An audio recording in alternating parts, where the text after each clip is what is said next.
The memorial lecture, and imagine with the day of tribute that's supposed to have come up on Friday. So many people will still speak. But I am a part of the organization. I'm the son of Ike Clark, so I'm not supposed to feature here. But having been called, let me first and foremost appreciate General Yakubu Gowon. I admire so much.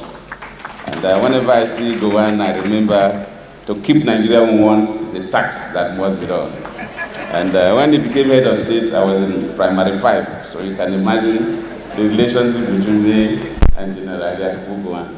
Let me appreciate all our leaders here and my wife that are here for this twin program of the memorial lecture and tribute in honor of my father, Chief Ike Clark. We appreciate so much.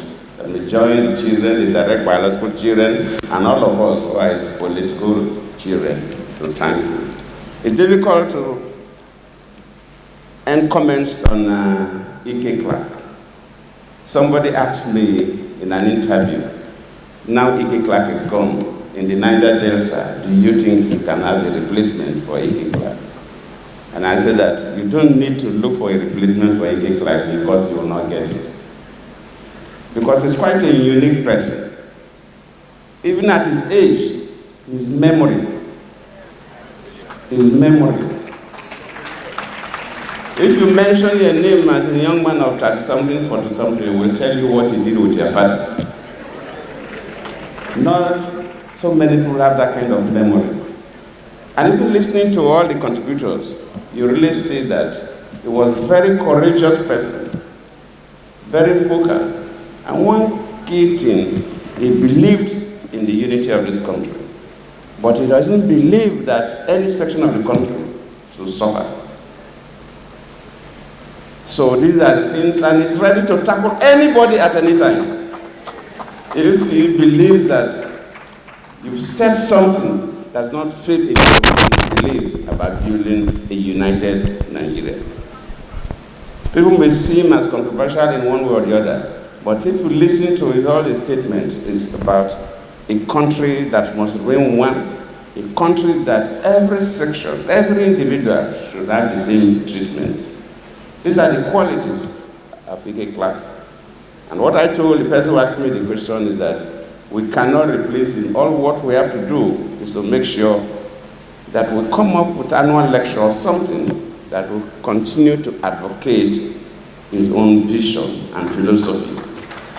And doing that gradually, we're going to impart on the younger ones what Ike Clark stood for. We're all leaders in our own rights, but everybody has his own style of leadership. And I mentioned to that person that even if you read through the history of West Africa, you see that kingdoms rise and fall.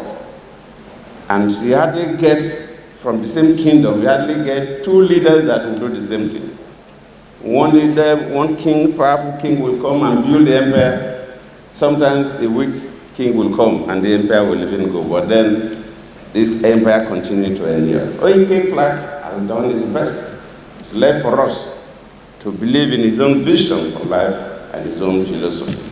When my good friend Michael Zakome spoke, he talks about the issue of one-party state. And when you listen to the news, read the show, go through the show media, that's one thing that on an occasion like this, probably one need to. Yes, one-party states, countries have managed one-party states. Yes, one-party state may not be an evil after all, because Julius Nyerere of Tanzania used one-party state to stabilize his country in their early days of independence.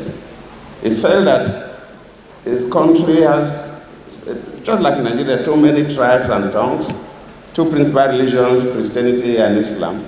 If he allowed multi-parties, some parties will toe the lines of religion, some will toe the lines of tribes, and unity will be difficult. But it was properly planned, it was not by accident. If we must, as a nation, go one party, then it must be designed, it must be planned by experts, and we know what we are going in for. But if we come through the back door by political manipulations, then we're heading to crisis. So I will advise that probably a country like Nigeria is better we allow the system to stay as it is. Yes, the multi-party, but if we, for some reason, we must go one party, then it should not be an accident. It should not be by political manipulation.